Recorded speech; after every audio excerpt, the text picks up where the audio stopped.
aquí con la tecnología de los micrófonos y todo aquí tratando de ajustar todo en esta mañana.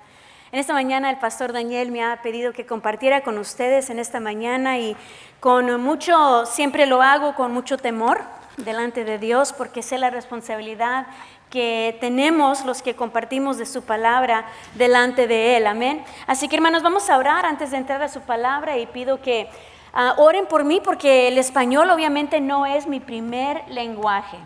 Así que si oyen una palabra que quizás se oye inventada, lo es. Porque probablemente ahí lo invento, ahí en mi comunicación, pero con tal que se entienda, gloria a Dios. Amén. El Espíritu Santo nos trae entendimiento en nuestros corazones.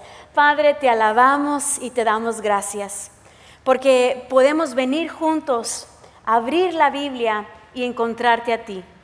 Pedimos, Padre, que tú ilumines nuestro entendimiento y, Padre, que tú me des las palabras para poder fluir en esta mañana y que el Espíritu Santo venga a hablar a cada corazón de lo que tú quieres compartir para que podamos glorificarte en una manera más. En el nombre de Jesús. Amén y amén. Estaba leyendo una historia de un niño que se llama Juanito. ¿Cuántos se conocen los chistes de Pepito? ¿Se acuerdan los chistes de Pepito? Pepito era un niño travieso. Pues este niño se llama Juanito. Y Juanito tiene 5 años y estaba en la cocina mientras su mamá estaba preparando la cena. Y ella le pidió que fuera a la despensa y trajera una lata de frijoles, pero no quería él entrar solo. Estaba muy oscuro la despensa y él tenía miedo.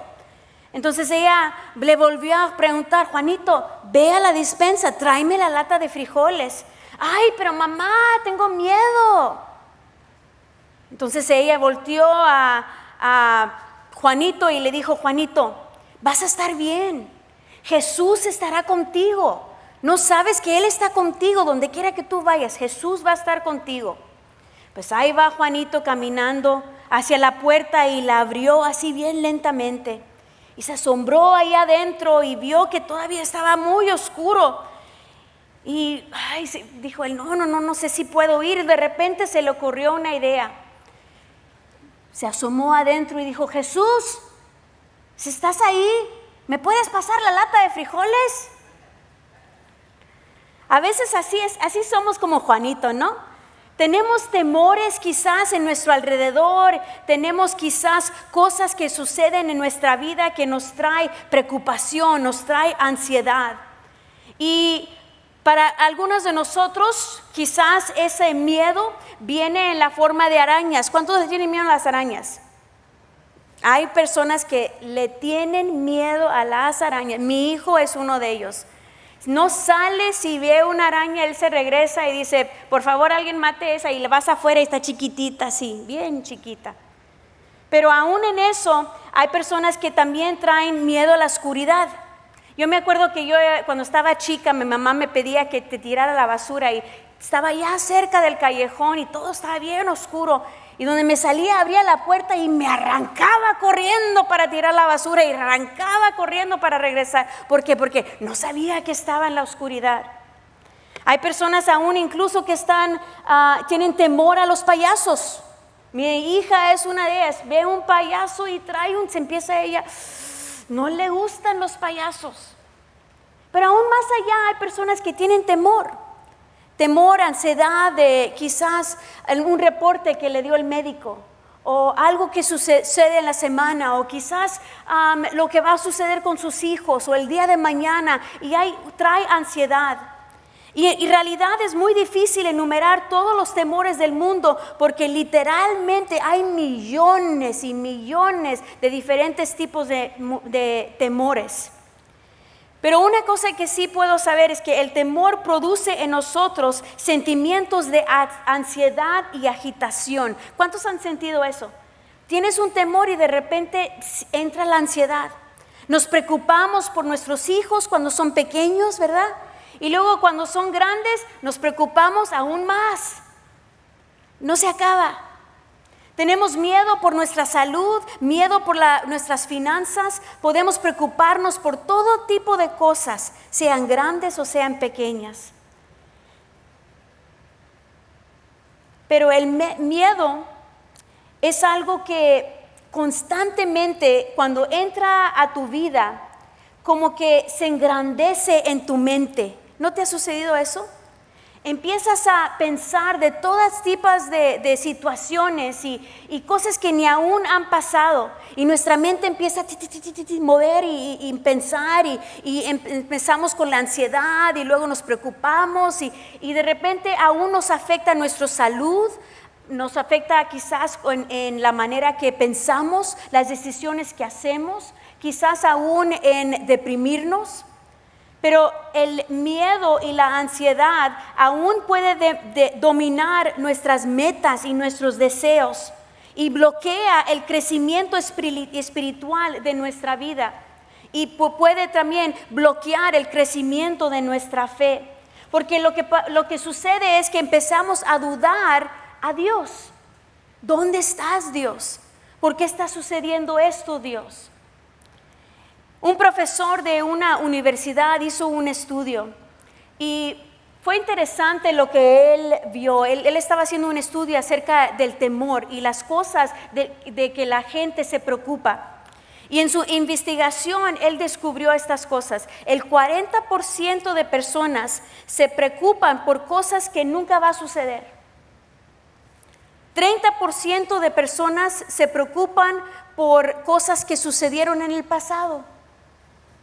12% se preocupan por cosas innecesarias sobre la salud.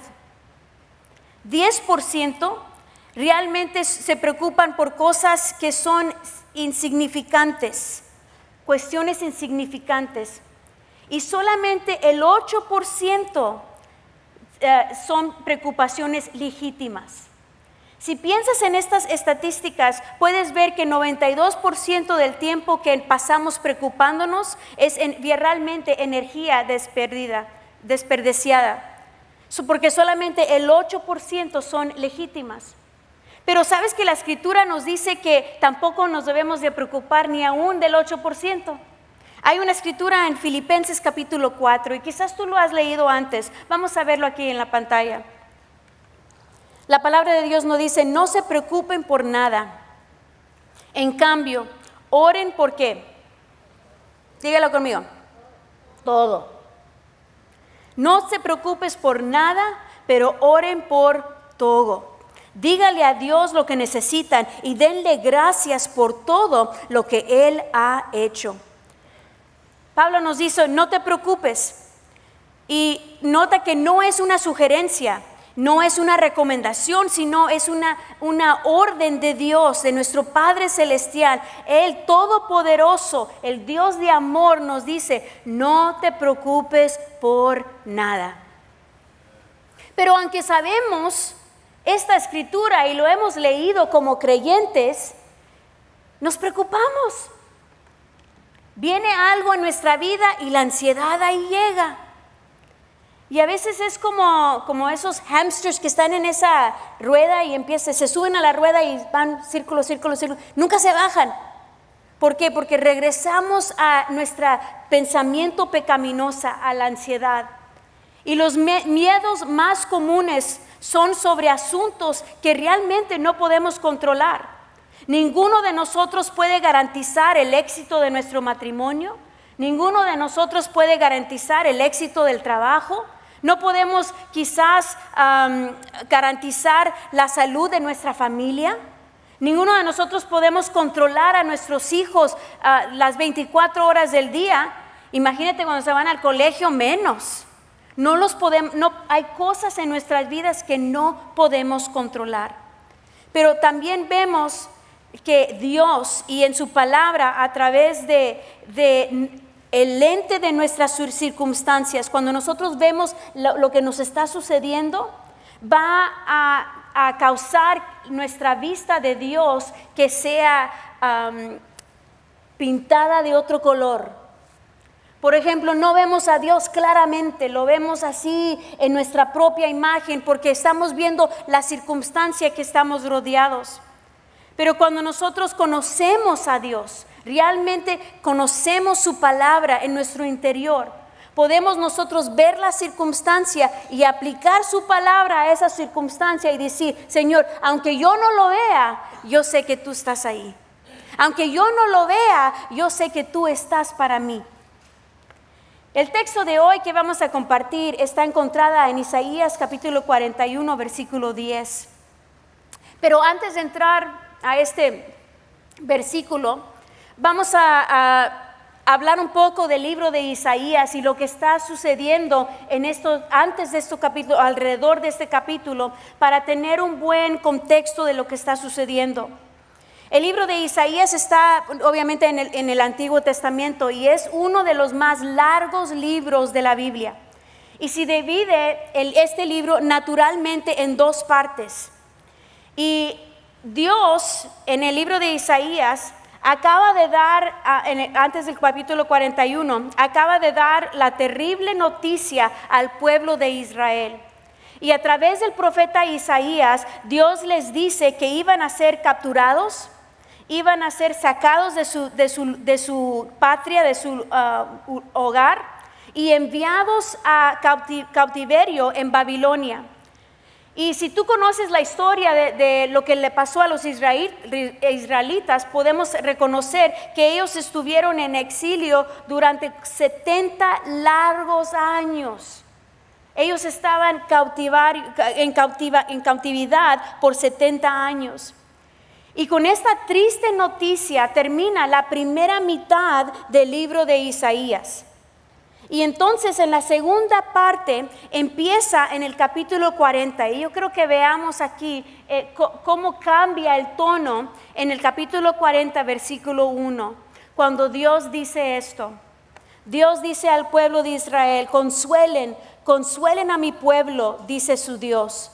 Hablen con ternura a Jerusalén y díganle que acabaron sus días tristes y que sus pecados están perdonados. Si el Señor le dio doble castigo por todos sus pecados.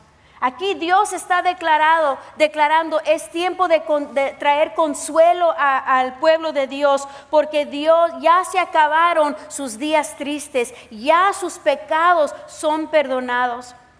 Y leemos en esta segunda mitad de Isaías que una profecía muy extraordinaria y es pronunciada más de 150 años antes de que se cumpliera. Y Dios promete que mientras Israel permanece en exilio, en una lejana parte del país extranjera, Dios iba a levantar a un rey, y ese rey del imperio Persia, y Dios incluso hasta identifica el nombre de este rey.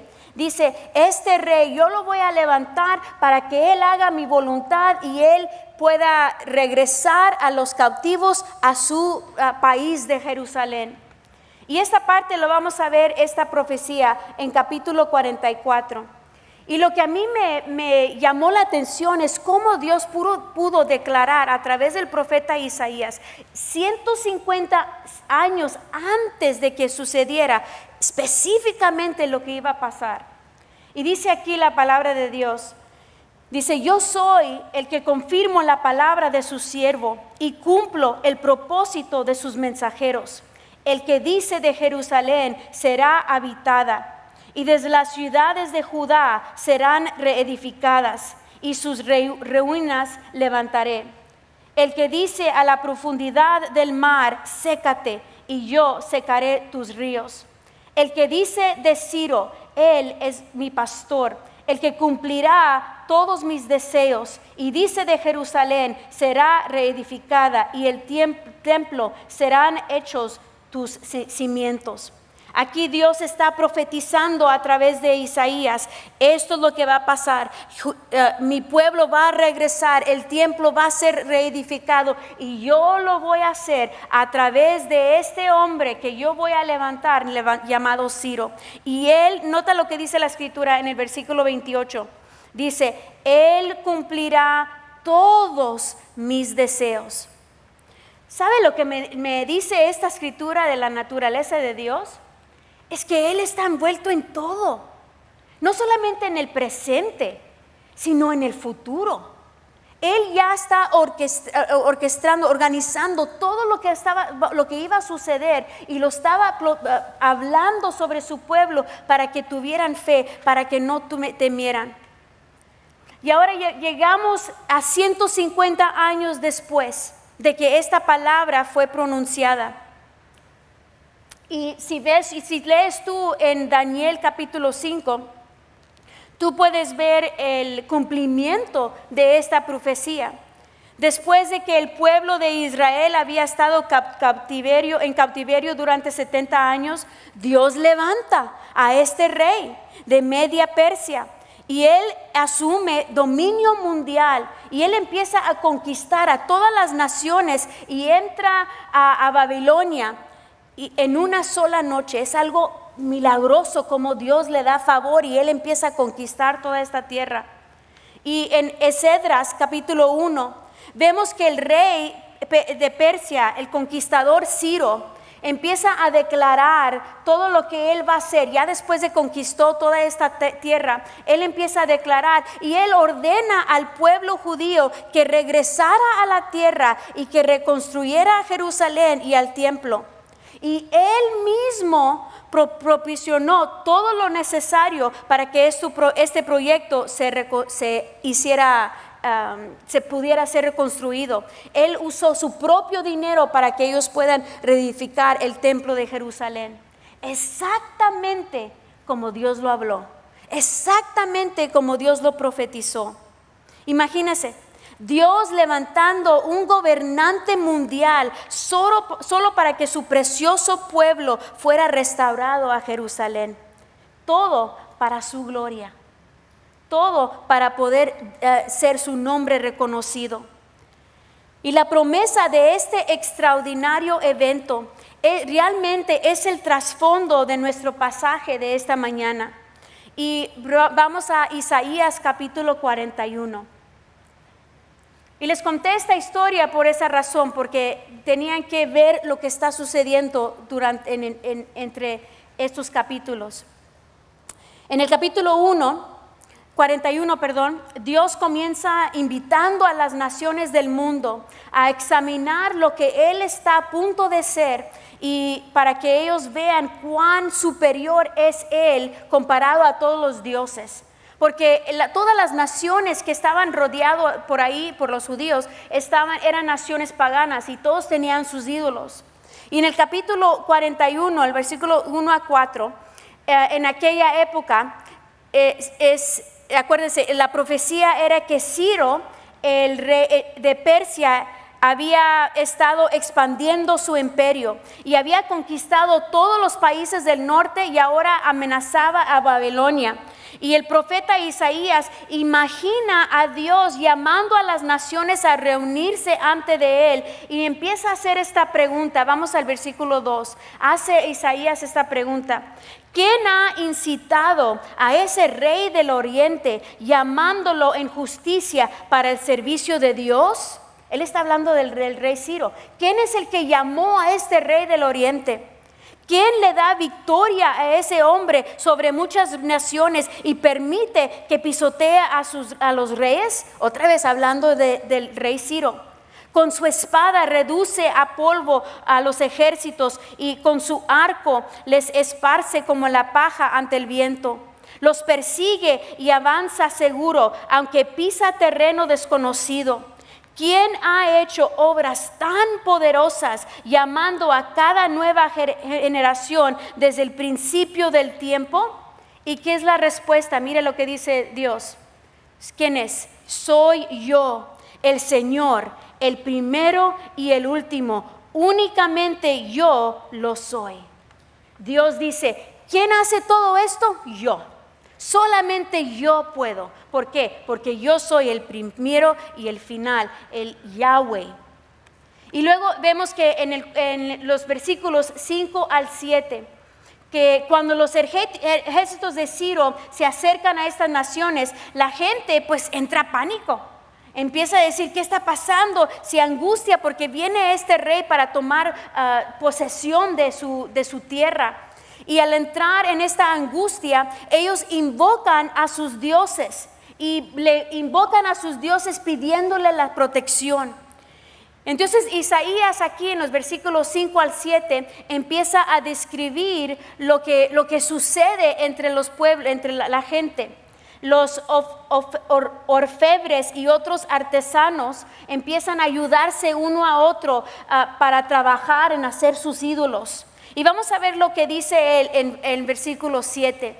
Y este versículo lo dice Isaías como con sarcasmo, lo dice con un piquete ahí, le dice, el escultor anima al orfebre y el que hace moldes colabora en el yunque. Perdone si mis palabras no están saliendo bien. Muy bien, dicen, estás quedando muy bien. Con cuidado juntan las piezas y después sujetan el ídolo para que no se caiga. Y aquí con sarcasmo está describiendo Isaías lo que está pasando. Un obrero está haciendo parte del ídolo, el otro está haciendo la otra parte y se juntan y lo andan tratando de pegar. Bueno, vamos a ponerle aquí super glue, o vamos a ponerle, mira aquí una tachuelita o algo aquí. Vamos a sujetarlo para que no se vaya a caer. Imagínate orarle a un Dios que se cae. Pero eso es lo que estaban haciendo. Y me puse a reflexionar y realmente ¿a qué corremos nosotros en tiempos de necesidad? ¿Corremos al Dios vivo, fuerte y poderoso o le llamamos a la comadre? Ay, comadre, pues mira, estoy pasando por esto. O quizás corremos al doctor, al médico, porque él tiene la solución. O vamos y buscamos diferentes cosas y buscamos diferentes opiniones o sugerencias en lugar de venir a Dios, el Todopoderoso. Y mira lo que sucede aquí. Entonces, en el versículo 8 hay un cambio, hay una transición en el vocabulario de esta carta. Y empieza con una palabra de transición, la palabra pero. Y aquí dice Dios en el versículo 8, dice, pero tú Israel, siervo mío eres, tú Jacob, a quien yo escogí, descendencia de Abraham, mi amigo. Aquí el pueblo está hablando, de repente Dios cambia de hablar de las naciones a hablar de su pueblo. Y dice, y empieza con esta frase, tú Israel, siervo mío eres. Ahora, si yo te dijera a ti, ay, tú eres mi siervo, ¿qué vas a decir tú? Ay, pues, ¿qué te crees? Porque no está hablando de alguien que va a servir de esa manera. Cuando Dios, el Todopoderoso, le dice a Israel, tú eres mi siervo, es considerado un título de honor grande. Es una afirmación de que Israel es precioso para Dios y que Él lo protege porque tiene la intención de usar al pueblo de Israel para su gloria. Y luego Dios dice en la siguiente parte, Jacob, a quien yo escogí. Jacob solamente es otro nombre para Israel. Pero aquí Dios identificó a Israel como precioso para Él. ¿Cómo sé yo? Porque dice Dios, yo te escogí. De toda la gente del mundo, dice Dios, a ti te escogí. ¡Wow! La elección de Israel fue realmente inmerecida. Y no se basó en nada digno de Israel. No fue porque Israel fue uno de los mejorcitos, no fue. Fue porque solamente la gracia de Dios fue derramada sobre esa gente. Y luego Dios continúa aquí en esta frase y se refiere a Israel, descendencia de Abraham, y usa esta frase, mi amigo. El pueblo de Israel, tú eres la descendencia de Abraham, eres mi amigo. Y la palabra hebrea amigo significa mi amado. Dios le dice a Israel, tú eres la descendencia de Abraham, tú eres mi pueblo amado. Y esta palabra habla de aquello en lo que alguien se deleita tiernamente o desea. Y las naciones alrededor de Israel adoraban a sus falsos dioses con gran temor. O sea que ellos, cuando venía un problema, cuando tenían temor, corrían a sus dioses falsos. Pero nunca se imaginarían que fuera posible tener una relación o una amistad con ese Dios. Oraban en sus templos al Dios ahí en la estatua, pero ellos no se imaginaban que ese Dios tenía una amistad con ellos. Solamente el Dios vivo, el Dios de Israel puede hacer eso. Ahora piense en lo extraordinario que es el Dios Todopoderoso, que llame a un hombre amigo, que llame a la humanidad, a sus escogidos, sus amigos, sus amados. Cuando Dios llama a un hombre su amigo, Dios está mostrando gracia inmerecida hacia ese hombre, porque no hay nada en ningún hombre que lo haga digno de ser amigo de Dios. Abraham, piensa en la vida de Abraham. Abraham había sido un hombre pagano. Él vivía en la tierra de Ur y realmente era un pagano. Él tenía ídolos. Pero cuando Dios lo llamó y le dio una promesa. Y le dijo a este pobre hombre Abraham, le dijo, yo voy a hacerte grande. Yo voy a hacerte una gran nación. Y de tus hijos va a venir esto. Y Abraham no tenía hijos, ya estaba grande en edad. Pero mira la respuesta de Abraham para que nosotros podamos aprender algo. En Génesis capítulo 15, versículo 6. Mira lo que Abraham contesta. Dice aquí, y Abraham creyó al Señor. Punto. ¿Cómo lo vas a hacer, Dios? ¿Qué vas a hacer, Dios? Eso preguntaría yo, ¿verdad? Pero ¿cómo, Señor? ¿Pero cuándo, Señor? Pero, ay, Señor, ¿cómo es posible?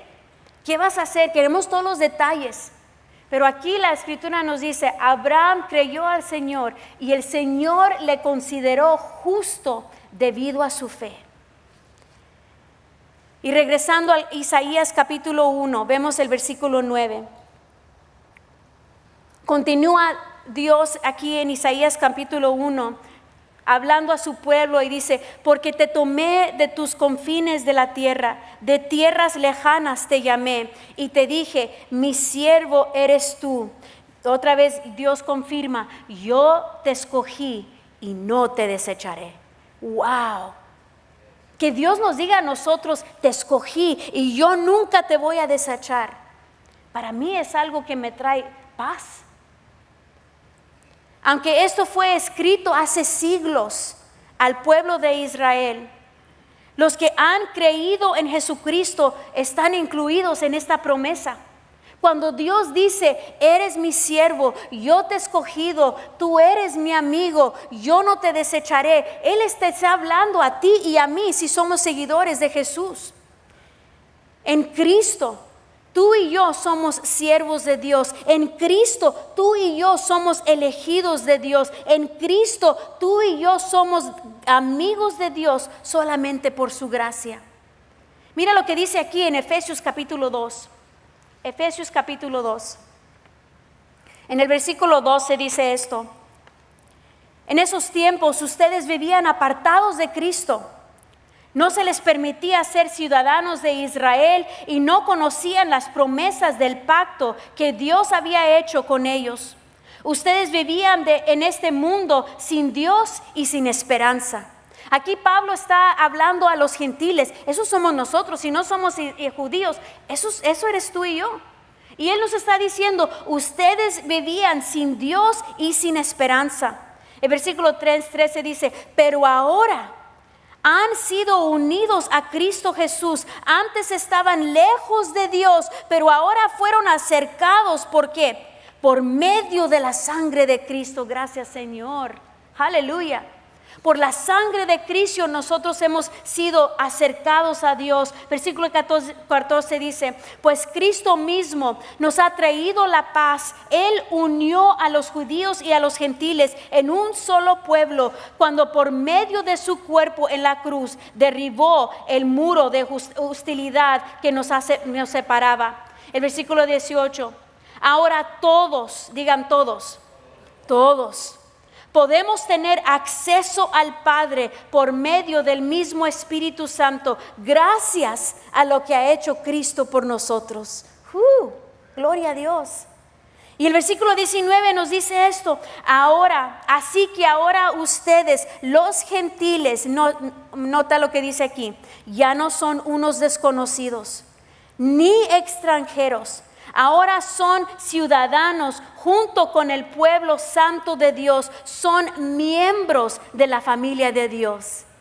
Entonces, cuando yo leo esa escritura en capítulo 41, yo puedo estar segura, cierta, con confianza que esa escritura es para mí, que esa promesa es para mí, porque Pablo lo dijo, que Cristo Jesús lo hizo a través de su sangre. Podemos nosotros combatir el medio recordando que somos hijos y hijas de Dios y viviendo esta identidad cada día. En estos versículos Dios nos recuerda quiénes somos. Mejor dicho, nos recuerda de quién somos. En el capítulo 8 y 9 de Isaías, les lo repito, y Dios dice que somos sus siervos. ¡Qué honor! Que somos sus elegidos, ¡qué consuelo! Que somos sus amigos, ¡qué privilegio! Y que nunca seremos desechados. Ahora llegamos a nuestro texto en el capítulo 41, versículo 10. Y vamos a ver aquí en esta escritura 5 promesas que Dios ha hecho para nosotros poder vivir una vida victoriosa sobre el miedo, sobre el temor, sobre la ansiedad. Porque podemos leer la escritura, no estés ansiosos de nada, pero si no reconocemos por qué no debemos, va a regresar ese temor, va a regresar esa ansiedad. Y el versículo 10 dice así, dice, no temas, porque yo estoy contigo. No desmayes, porque yo soy tu Dios, que te esfuerzo. Siempre te ayudaré, siempre te sustentaré con la diestra de mi justicia. Entonces llegamos a la primera promesa. ¿Cuál es? Yo estoy contigo. Dios nos dice, no temas, porque yo estoy contigo. Y hay varios versículos en la Biblia que nos recuerdan que Dios ha prometido estar con nosotros. Y rápidamente te los voy a mencionar. Jesús nos dice en Mateo capítulo 28, nos dice, y les aseguró que estaré con ustedes siempre, Jesús dice, hasta el fin del mundo.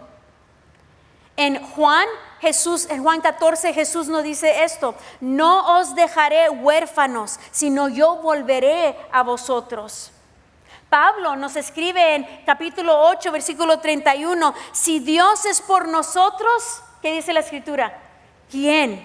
¿Quién contra nosotros? En Hebreos capítulo 13, versículo 5, nosotros leemos que Dios dice, no te desampararé ni te dejaré. Y nunca estamos solos, porque Dios siempre, diga conmigo, siempre está con nosotros. Está con nosotros cuando nosotros le estamos adorando aquí en el centro de adoración. Está con nosotros y vela por nosotros cuando nosotros nos vamos a dormir. Está con nosotros y ya sea que estemos en el trabajo o ya sea que estemos testificándole a otra persona, ya sea que seamos sirviendo aquí en la congregación. Incluso si estamos en el hospital o con un doctor o en el consultorio de un doctor, Dios está ahí con nosotros. No hay lugar en esta tierra donde Dios no puede estar con nosotros. Promesa número 2. Yo soy tu Dios. Mira lo que dice aquí en capítulo 41, versículo 10. Dice así: no desmayes. ¿Por qué? Porque yo soy tu Dios. Otra traducción dice: no mires ansiosamente a tu alrededor, porque yo soy tu Dios. Dios se relaciona con su pueblo de una manera muy especial, de una manera muy personal. Vimos en el versículo 8 y 9 que Dios nos dice: somos escogidos, somos sus pueblos, somos llamados. Y esto se aplica primero al pueblo de Israel, pero también se aplica a nosotros por medio de Cristo Jesús. Ve conmigo Isaías capítulo 43. Mira lo que Dios declara aquí. Dice: pero ahora, oh Jacob, escucha al Señor, quien te creó. Así que yo te digo, seguidores de Jesús, escucha lo que dice el Señor. Oh Israel, el que te formó, dice: no tengas miedo, porque he pagado tu rescate, te he llamado por tu nombre, eres mío. Cuando pases por aguas profundas, yo estaré contigo. Cuando pases por ríos de dificultad, no te ahogarás. Cuando pases por el fuego de la opresión, no te quemarás. Las llamas no te consumirán. Porque yo soy el Señor tu Dios, el Santo de Israel, tu Salvador. Ahora nota que la Biblia nunca nos garantiza que no nos van a suceder cosas terribles.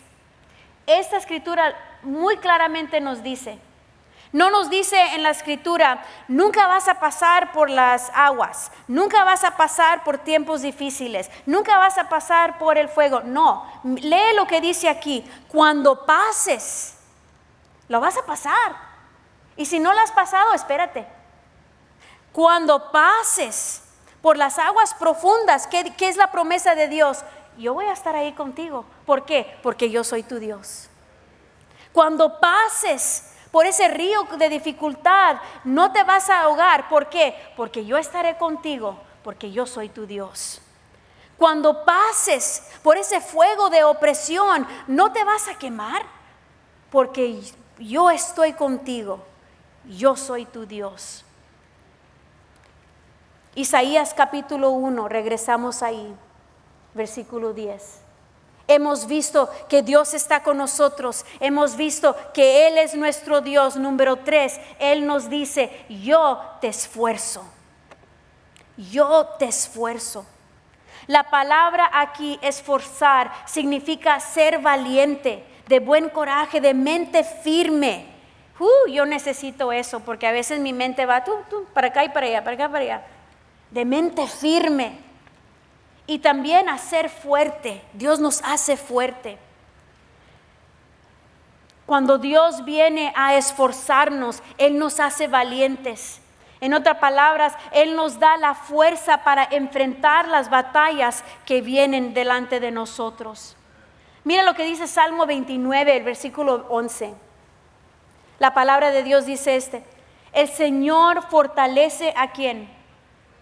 A su pueblo. ¿Quién es su pueblo? Aquí estoy, Señor, tú me fortaleces. Aplícalo a tu vida. El Señor me fortalece. El Señor bendice a su pueblo ¿con qué? Con paz. Cuando tú enfrentas un problema, que no permitas que el temor y la ansiedad venga a tu vida, venga a tu mente. Reclama o clama las promesas de Dios. Señor, tú me fortaleces y tú, Señor, me bendices y me das paz. No estaré ansioso sobre esta situación. Tú y yo no tenemos la fuerza para poder enfrentar las pruebas de la vida. En verdad no las tenemos. En esos momentos, cuando nosotros confiamos en nuestras propias fuerzas, ¿qué va a pasar? Vamos a fracasar, vamos a sentir el temor, vamos a sentir la ansiedad. Y hay un ejemplo en la escritura de los apóstoles del Señor. Cuando los apóstoles estaban con Dios, ellos fueron muy valientes ante toda la hostilidad de parte de la autoridad religiosa. Cuando vinieron contra ellos y estaban ahí con Jesús, ellos fueron muy valientes, pudieron resistir. Pero cuando fueron a la cruz, cuando vieron a Jesús crucificado, ellos huyeron. ¿Por qué? Porque fue la presencia de Dios que los hizo valientes a través del Espíritu Santo. Como seguidores de Cristo, somos fortalecidos por la presencia y la obra del Espíritu de Santo. Aparte de Dios, vamos a fracasar. Mira lo que pide Pablo en esta oración por el pueblo Efesios capítulo 3. Y vamos a ver el versículo 16 y parte del 17.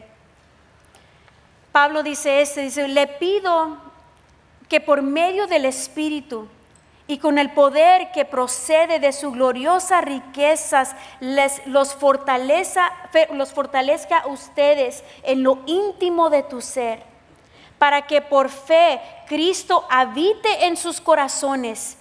Y pido que arriesgados y cimentados en amor. Aquí Pablo está diciendo, yo pido que ustedes puedan ser fortalecidos en el interior, pero solamente por Cristo, por tu fe en Cristo que habita en tu corazón.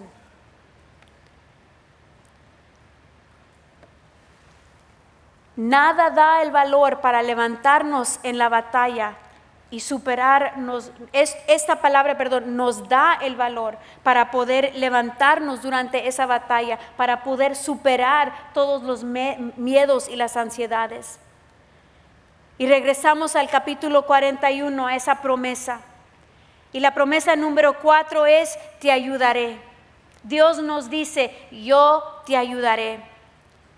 Pero para que no pensemos que Dios nos equipa para la batalla y simplemente nos envía solos, la siguiente parte de la promesa es muy importante porque Él dice, siempre te ayudaré. Mira lo que dice aquí el versículo 10. Dice, siempre te ayudaré. Una versión. Dios no solo nos hace valientes, pero Él nos dice que Él nos va a brindar su ayuda divina. ¿Recuerdas la historia de Moisés? Dios le prometió a Moisés que Él estuviera con él iba a estar con él, que Él iba a liberar al pueblo de Egipto, al pueblo de Israel de Egipto. Entonces Moisés va y Faraón los deja ir y los empieza a llevar al pueblo de Israel y empiezan y enfrentan al Mar Rojo. ¿Se acuerdan de esa historia? Todo el pueblo de Israel, miles de gente, se escapan de Egipto, van a la tierra prometida de Dios y de repente enfrentan un mar enorme delante de ellos. Pero atrás de ellos, ¿quién viene? Faraón. Con todo su ejército. Él empieza, delante de él está el río, atrás de él está el ejército de Faraón. ¿Qué crees que sucedió con la gente? ¿Tenían miedo? ¿Estaban preocupados? ¿Tenían ansiedad? ¿Qué crees que pasó con Moisés? Tenía miedo, estaba preocupado, tenía ansiedad. Señor, ¿por qué me trajiste hasta aquí? Nos sacaste de Egipto, me diste estas promesas para yo enfrentar este río. ¿Y qué? ¿No, aquí nos morimos? Aquí está el Faraón, el ejército de Faraón. Y nota que cuando Dios le dijo que llevara a su pueblo, Dios no le dio todos los detalles de lo que iba a pasar. Ok, Moisés, cuando tú te sales, vas a ir allá, vas a ver el Mar Rojo, pero no te asustes. No le dio los detalles, nomás le dijo, tú ve. Y Moisés obedeció, y obedeció por fe. Pero cuando él obedeció y caminó en fe, es cuando Dios empezó a mostrarse y revelarse en su situación. No fue hasta que tomó ese paso de fe que Dios empezó a mostrar como su ayuda. Y vemos aquí en Éxodo capítulo 14 lo que Dios le dice. Le dice aquí a Moisés: y tú levanta tu vara, extiende tu brazo sobre el mar y divide las aguas para que los israelitas lo crucen sobre terreno seco. Imagínate eso. Dios puede ayudarnos hasta en una manera milagrosa para cumplir sus propósitos y sus planes, para su gloria. Nosotros también necesitamos caminar por fe. Cuando estamos estancados, cuando estamos viendo esa circunstancia que no cambia, cuando estamos viendo nuestro mar rojo, tenemos que recordar esa palabra de Dios. Hebreos capítulo 13, versículo 6 nos dice eso. Dice: así que podemos decir con toda confianza. Nota esa frase. Nosotros podemos decir con toda confianza: el Señor es quien me ayuda. No tengo miedo. Yo no temeré. ¿Puedes tú decirlo? El escritor de Hebreos está diciendo: cuando tú conoces a Dios, tienes esa relación con Dios, puedes decir con toda confianza, porque tú conoces quién es Él. Tú conoces a quién perteneces. ¿Y qué puedes decir? Él es mi Dios y yo sé que Él me va a ayudar. Yo no tengo que temer. Esta ansiedad no me pertenece porque yo sé en quién he confiado.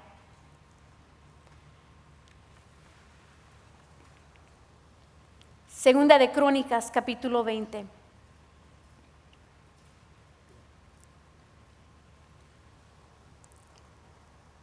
Nosotros no debemos de tener miedo porque servimos a un Dios grande y poderoso.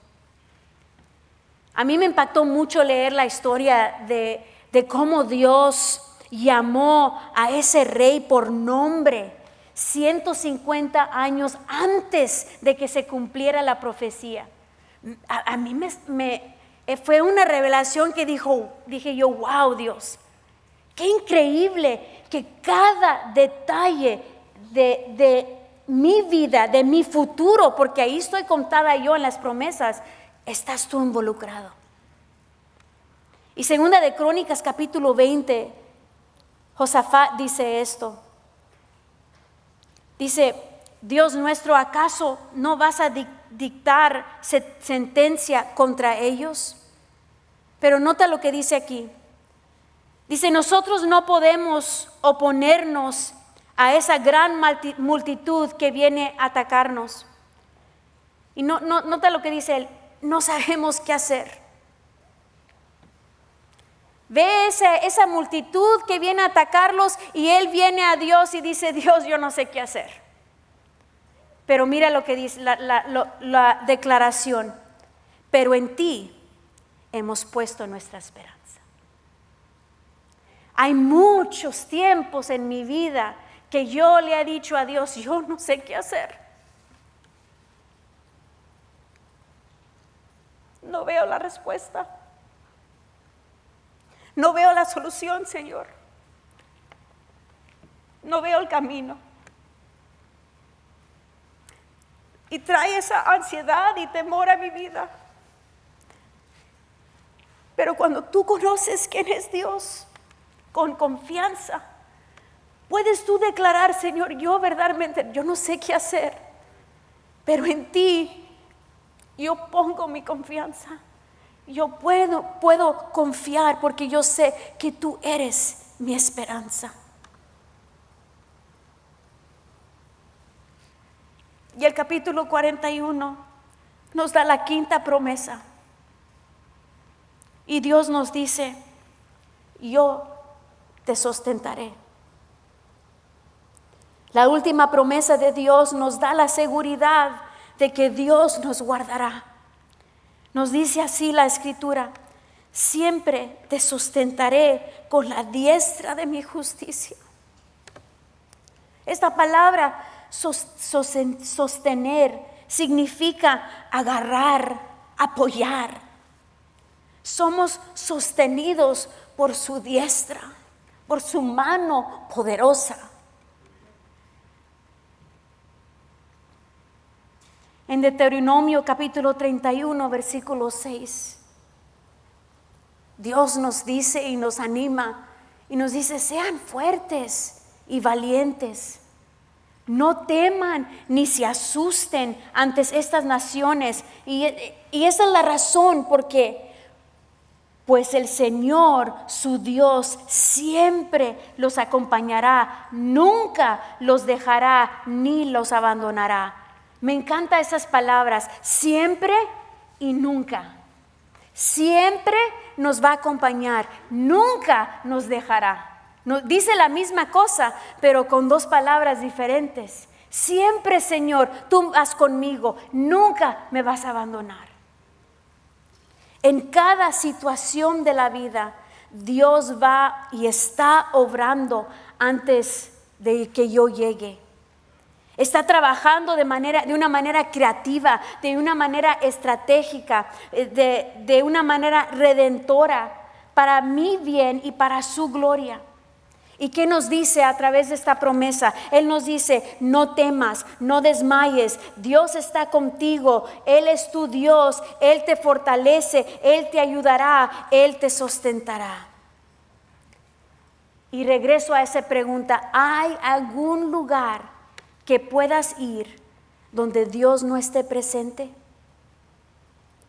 Cuando tú manejas en tu vehículo, ¿Dios está presente? Cuando estés trabajando o en la escuela o en la tienda, cuando sales con tus amigos, ¿está Dios presente? Cuando tienes esa conversación sobre el evangelio, las buenas nuevas, ¿está Dios presente? Cuando te enfrentas a ese problema, a ese dolor o esa persona difícil en tu vida, ¿está Dios presente? Amigo, te digo en esta mañana, no hay ningún lugar al que puedas tú ir, sino que Dios no esté presente. Él está con nosotros.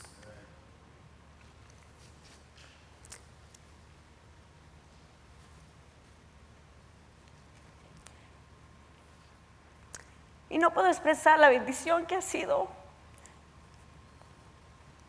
este pasaje para mi vida durante esta semana. Una mañana me desperté bien temprano, estaba todavía bien oscuro. Y estaba yo orando, meditando. Y mientras estaba yo ahí viendo y orando, de repente me vino mucha ansiedad por algo que está sucediendo en mi vida. Y sentí de repente una ola de miedo, de preocupación. Y en mi mente empezó a correr todas estas escenarios, no sé cómo se dice, escenas de lo que podrá pasar. Y aún no ha pasado, pero mi mente empezó a trabajar y obrar y a maquinar todas estas cosas. Y de repente miro hacia arriba y veo el amanecer atravesar toda la oscuridad de la mañana. Y empiezo a ver todos los colores llenar el cielo. Y abrí mi Biblia y empecé a leer Isaías capítulo 41. Y sentí la presencia de Dios decirme: no temas, yo estoy contigo, no desmayes, porque yo soy tu Dios, el que te esfuerzo. Siempre yo te ayudaré, siempre te sustentaré con la diestra de mi justicia. Y te digo que mi corazón necesitaba esta escritura en ese momento. Sintiendo el calor del sol brillando entre las ventanas, yo podía sentir la presencia de Dios en mi alrededor. Y empecé a contemplar el Dios que creó esa hermosa amanecer para yo disfrutar. Es el Dios que me ha prometido fortalecerme y ayudarme y sostenerme. El Dios que creó el sol y la luna y las estrellas que vemos todos los días es mi Dios. Él es mi Dios. Y así como siento el calor del sol, yo puedo sentir su presencia, porque Él ha prometido estar conmigo. Qué ánimo fue para mí. Y quizás sea lo que tu corazón necesita en este momento. Si has confiado tú en Cristo, has sido tú reconciliado con Dios, y Dios te dice esta palabra a ti en esta mañana. Él te dice: no temas, yo estoy contigo. Él te dice: no desmayes, yo soy tu Dios. Yo te voy a fortalecer, yo te ayudaré, yo te voy a sostener. Y esta mañana yo te invito a que te pongas de pie con nosotros y vamos a nomás darle gracias a Dios, porque su palabra viene en ese tiempo tan perfecto para poder llegar a la otra etapa de nuestra vida, para poder enfrentar cualquier situación que esté en nuestro alrededor o en nuestro futuro. Él nos da su palabra, su presencia, y Él nos dice: yo soy tu Dios. Padre, te alabamos porque estas promesas tú nos has dado. Agradecemos, Señor, todo lo que tú has hecho por nosotros. Y decimos juntos que no tenemos motivos para temer, no tenemos motivos para sentirnos, Señor, abrumados o ansiosos, porque reconocemos, Señor, que tú eres nuestro Dios. Tú, Señor, ya has prometido lo que tú harás por cada uno de nosotros. Gracias, Señor, por hablar a nuestros corazones exactamente lo que necesitamos a través de tu palabra. Gracias que podemos encontrar tu presencia cuando venimos en esos tiempos quietos delante de ti. Es la evidencia, Señor, de tu amor. Es la evidencia, Señor, de tu fidelidad. Te alabamos, Padre. Vamos a cantarle este canto en esta mañana y alabar su santo nombre y darle gracias, porque Él es un Dios tan fiel, tan hermoso, tan glorioso.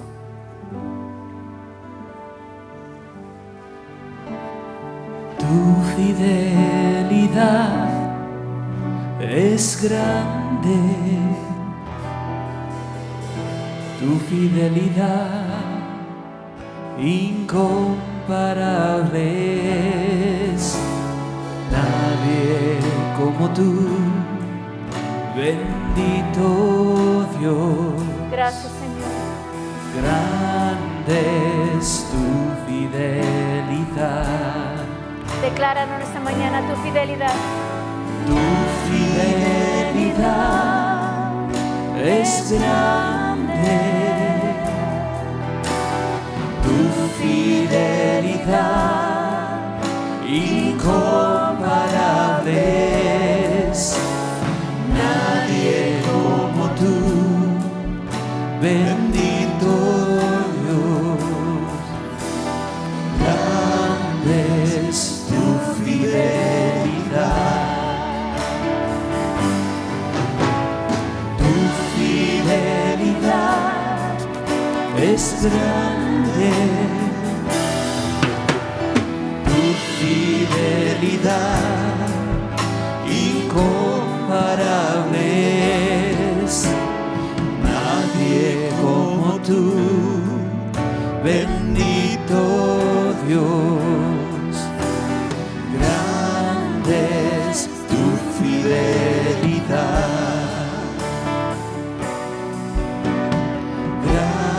Es tu fidelidad, grande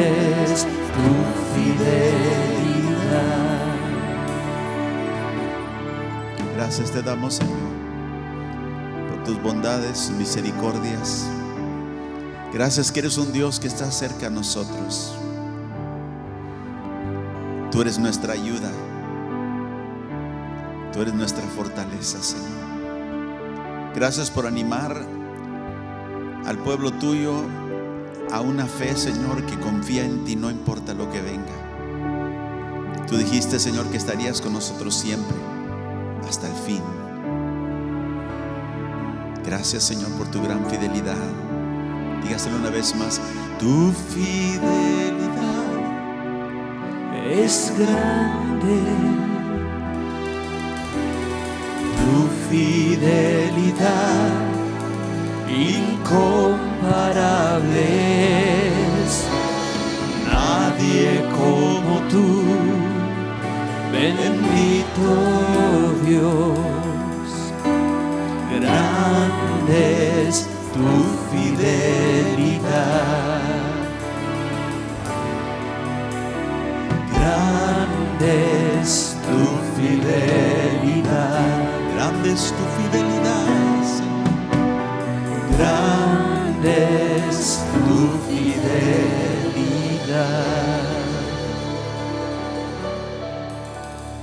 Señor, gracias porque en Cristo tenemos, Señor, todo lo que necesitamos. Te damos gracias este día, Señor, por las promesas tuyas, que tu palabra nos dice podemos, Señor, echar mano a ellas y por ellas participar de la naturaleza divina. Tú eres un Dios que nunca temes y esa naturaleza quieres impartirla a nosotros. Tú eres un Dios apartado, Señor, de todo aquello que es contaminado en el mundo, y tú quieres que nosotros seamos apartados, santos para ti también. Señor, de este lugar llévanos este día y recuérdanos, Señor, que no importa lo que enfrentemos en la vida, tú estás con nosotros. Y como Cristo nos dijo, mi paz yo os doy a vosotros, no como el mundo la da. Te damos gracias que una paz que tenemos, que el mundo no conoce, pero que nos guarda y nos sostiene en medio de estos tiempos, Señor, en los cuales vivimos. Ve con cada uno de nosotros al salir de este lugar, que podamos ser luz y sal en un mundo que tanto te necesita, Padre. En el nombre de Jesús. Amén y amén. Gloria a Dios. Dios les bendiga esta mañana, hermanos.